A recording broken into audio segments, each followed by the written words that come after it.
when should I take out a home equity line of credit? And is this worth having just to have access to like this source of money?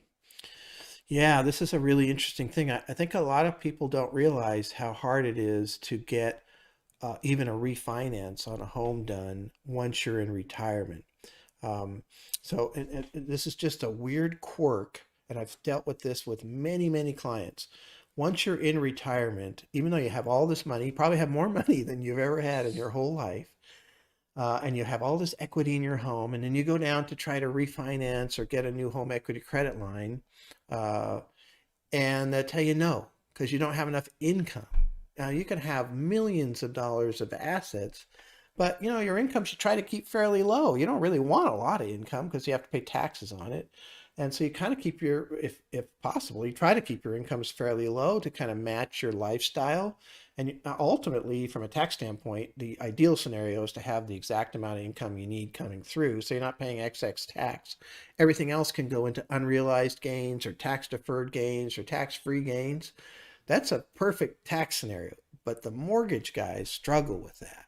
And I've seen some of the strangest things where we had to set up, a $2,000 a month distribution from an IRA somebody didn't even need just to show an income source inside that mortgage. And so that's why I always tell people for a home equity credit line, which is essentially a check writing capability against your home. That's probably the best way of taking a look at.